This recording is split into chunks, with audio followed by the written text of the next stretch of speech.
Bonjour, cette vidéo présente les principales spécifications d'orientation des surfaces géométriques. Alors, ce qui est important de bien comprendre dans un premier temps, c'est qu'une orientation fait forcément référence à un élément de référence. Donc on va orienter une surface ou une ligne par rapport à un élément de référence. Une spécification d'orientation va donc contraindre l'orientation de la surface, mais aussi la forme de cette surface au vu de la zone de tolérance. Quand on va écrire donc une spécification d'orientation, nous aurons donc le symbole d'orientation dans la première case, le défaut accepté dans la deuxième, et une référence ou plusieurs références ensuite. Nous ne pouvons pas voir de spécification d'orientation sans référence. Alors, si nous nous intéressons au parallélisme, donc ici, la spécification du haut vient contraindre la surface nominalement plane supérieure parallèle à notre référence A. Donc pour cela, nous allons construire notre référence spécifiée A, donc le plan rouge qui va être tangent côté d'une matière, et notre surface tolérancée devra pouvoir se positionner entre deux plans parallèles à notre référence spécifiée A et distant de 0,3 mm. La deuxième écriture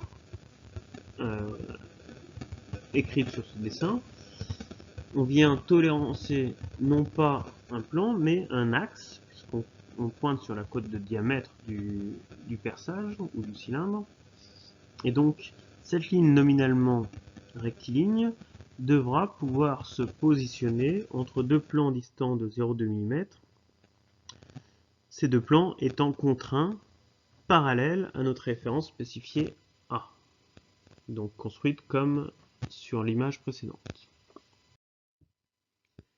Sur ce dessin-là, nous spécifions une perpendicularité d'une surface nominalement plane par rapport à une autre.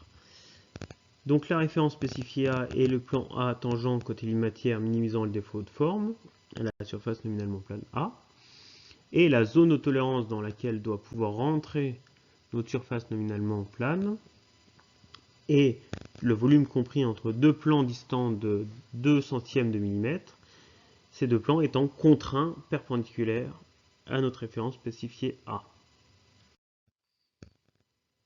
Ici, notre spécification pointe sur la cote de diamètre, donc l'élément tolérancé est l'axe nominalement rectiligne de notre surface nominalement cylindrique. Donc cet axe doit pouvoir rentrer dans un cylindre de diamètre 0,3 mm contraint perpendiculaire à notre référence spécifiée A. Il est important de remarquer le symbole diamètre devant la tolérance, puisque c'est ce symbole-là qui va nous donner la forme du volume de la zone de tolérance. Puis après, nous allons pouvoir avoir des tolérances d'orientation moins particulières, donc avec ici une inclinaison qui est définie sur le dessin par cet angle de 60 degrés qui va être encadré. Une cote encadrée va forcément faire référence à une spécification géométrique.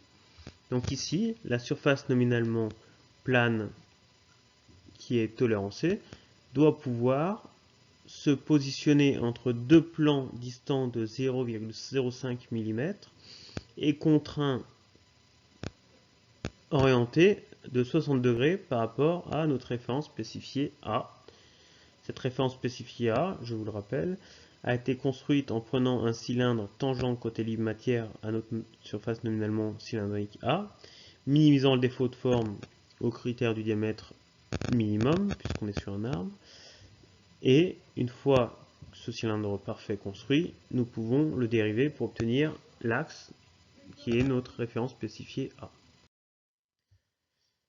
Voilà, donc il est important de bien retenir que les tolérances d'orientation vont contraindre l'orientation de nos éléments tolérancés, mais aussi leur forme de par la forme de la zone de tolérance.